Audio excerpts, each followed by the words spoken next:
Bismillahirrahmanirrahim. It is class 10th subject mathematics and you are learning today theorem number 6.1.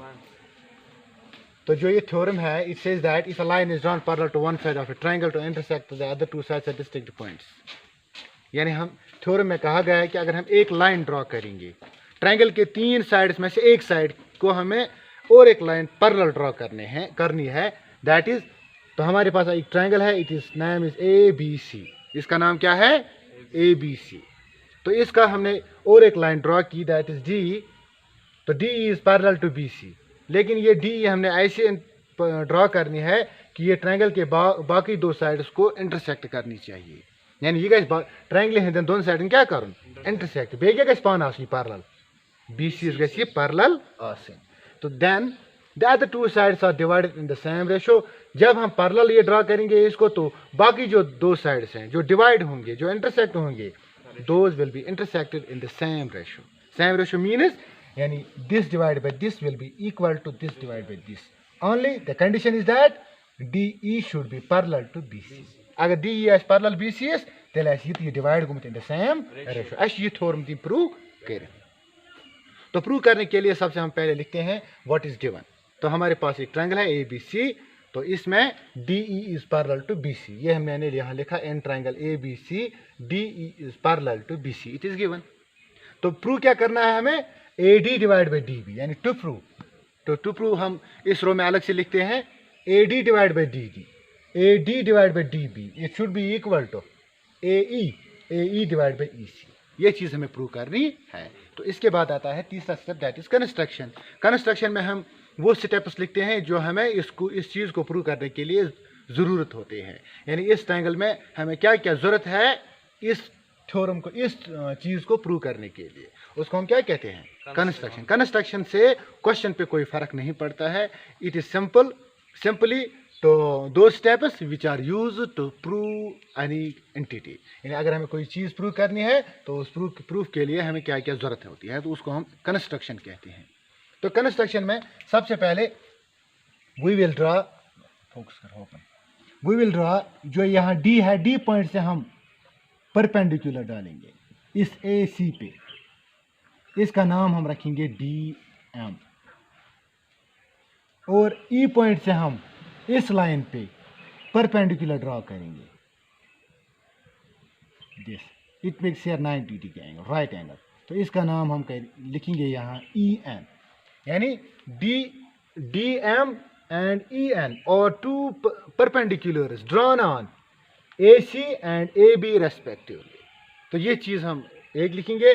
और इसके अलावा हमें ज़रूरत होता है यहाँ join this DC and EB. चार स्टेप्स हमें कंस्ट्रक्शन में आते हैं. एक draw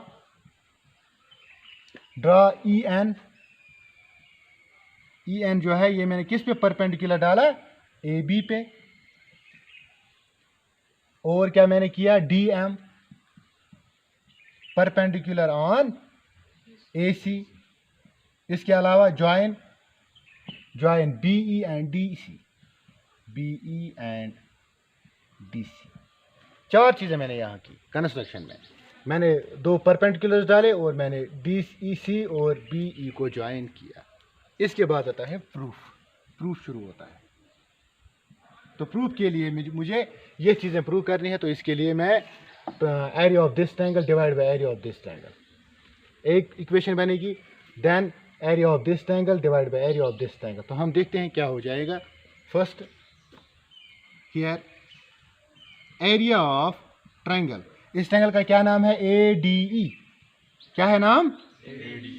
divided by area of another triangle, this small triangle, this DEB.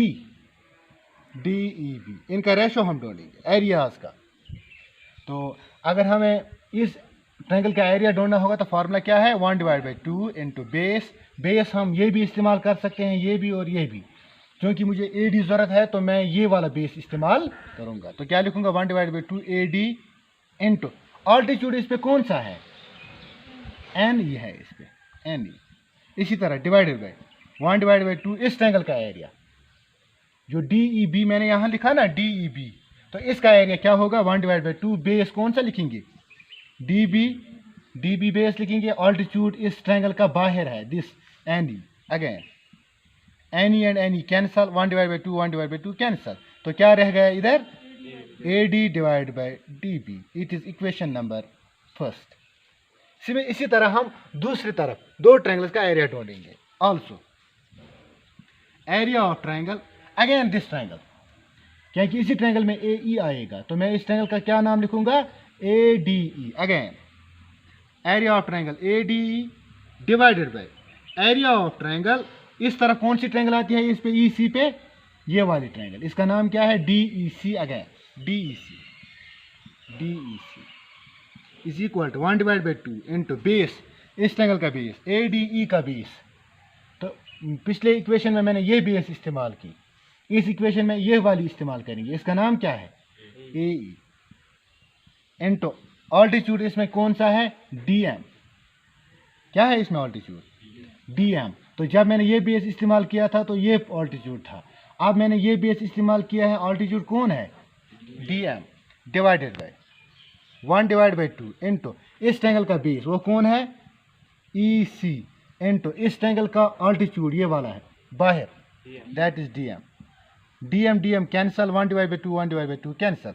तो क्या रह गया इधर A E divide by E C. It is equation number second. अब इसके बाद क्योंकि हमें A D divide by D B आ गया, ए ई डिवाइड बाई ई सी ये भी आ गया, लेकिन क्योंकि अब इन दो रेशोज के क्या हमें करना है इक्वेट करना है। अगर ये दो इक्वेशन इक्वेट होंगी तो ये और ये ऑटोमेटिकली इक्वेट होंगी इक्वल होंगी। तो इसके लिए मुझे ये और ये इक्वेट करना है। अगर हम यहाँ देखेंगे ए डी ई, यहाँ भी ए डी ई तो सेम ट्रायंगल है, ऊपर ऊपर नीचे देखो डी ई बी ये वाली ट्रायंगल और नीचे डी ई सी, इस तरफ डी ई सी ये वाली ट्रायंगल। तो लेकिन ये दो ट्रायंगल्स डिफरेंट है। अगर इनका एरिया भी सेम होगा, अगर हम दोनों ट्रायंगल एरिया तो सेम आस तेल ये रेशो तो ये रेशो ऑटोमेटिकली बराबर आस ना। वो ये ट्रायंगल तो ये ट्रायंगल कुछ ट्रायंगल डी ई बी तो डी ई सी हम ये बेसिस पे। अगर ये बोर्ड कर उल्ट हम दोनों ट्रायंगल कत बेसिस पे डी ई एस पे बे ये line parallel, that means these two triangles are on the same base and between the same parallel. यहाँ लिखेंगे हम ऑन सिंस कौन सी ट्रायंगल डी ई बी और दूसरी वाली ट्रायंगल का क्या नाम है triangle D E C. D E B and D E C are on the same base, ये एक ही बेस पे है। उस बेस का क्या नाम है डी ई है एंड बिटवीन सेम पैरेलल्स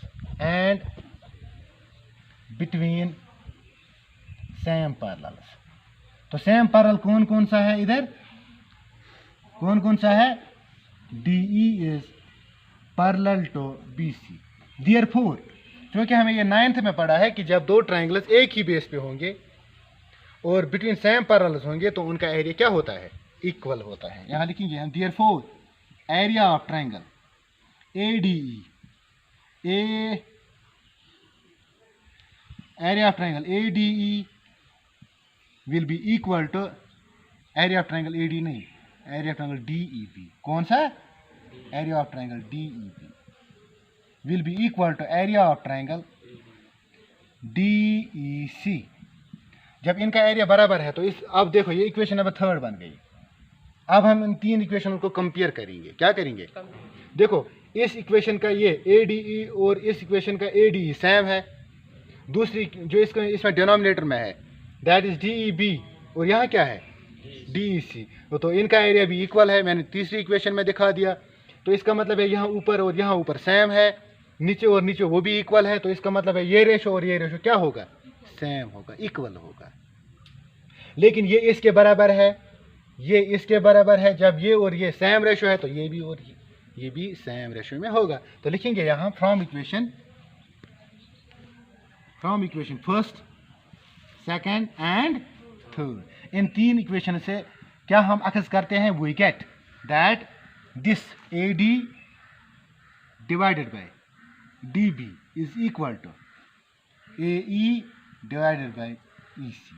तो हमने ये प्रूव किया कि जो ये D E parallel to B C जब ये दो लाइन पैरेलल होंगे तो इस एंगल में ये और ये रेशो, यानी ये रेशो और ये रेशो सेम होगा, that is AD divide by DB is equal to AE divide by EC, है ना। तो ये चीज़ हमें प्रूव करनी थी। थैंक्स।